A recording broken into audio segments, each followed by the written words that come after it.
नमस्कार दोस्तों, आपका मेरे चैनल पर स्वागत है। आज मैं आपको माँ की चुप्पी कहानी बताने वाली हूँ। गांव के किनारे बना वह पुराना सा घर आज भी वैसा ही खड़ा था। कच्ची दीवारें, टूटी खिड़कियाँ और आंगन में लगा नीम का पेड़। बस एक चीज़ बदल गई थी, उस घर की रौनक। रवि शहर से कई साल बाद गांव लौटा था। बड़े बड़े सपने, ऊंची पढ़ाई और नौकरी ने उसे बहुत आगे पहुंचा दिया था, लेकिन पीछे छूट गई थी उसकी माँ शांति देवी। जैसे ही रवि घर में दाखिल हुआ, माँ चौके में बैठी चूल्हे पर रोटी सेक रही थी। आ गया बेटा।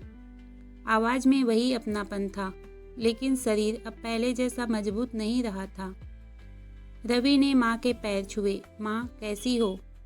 ठीक हूँ बेटा, तू बता। माँ ने कभी नहीं कहा कि वह अकेली है, बीमार है या थक गई है। माँ बस माँ होती है।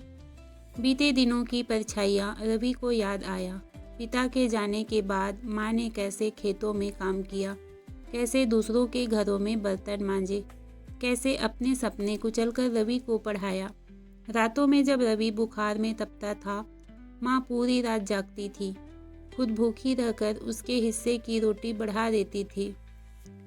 लेकिन रवि बड़ा हो गया, और बड़े होते ही हम अक्सर भूल जाते हैं कि हमें बड़ा किसने बनाया।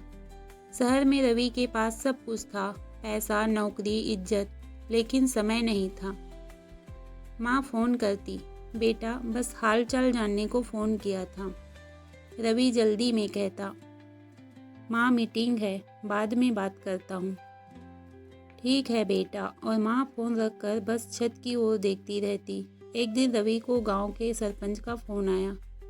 बेटा, माँ की तबीयत ठीक नहीं है, जल्दी आ जाओ।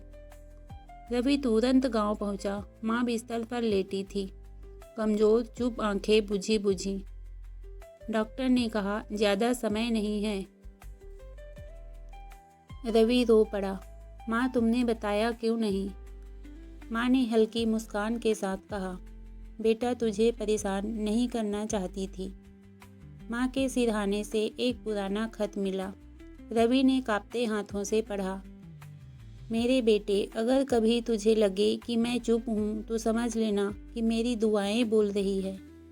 मैंने तुझे अपने लिए नहीं, तेरे सपनों के लिए पाला है। अगर मेरी कमी से तू खुश रह सके तो वह मेरी सबसे बड़ी खुशी है। आखिरी सुबह माँ ने रवि का हाथ पकड़ा। बेटा, एक बात मान ले। हाँ माँ। कभी किसी माँ को अकेला मत छोड़ना, क्योंकि माँ की खामोशी भी बहुत कुछ कहती है।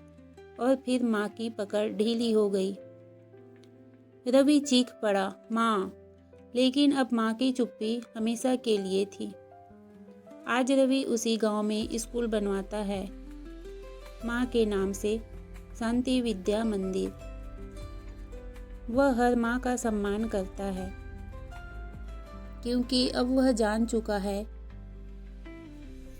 माँ की चुप्पी दुनिया की सबसे ऊंची कुर्बानी होती है। तो दोस्तों, आज की यह कहानी कैसे लगी कमेंट के माध्यम से ज़रूर बताएं। धन्यवाद।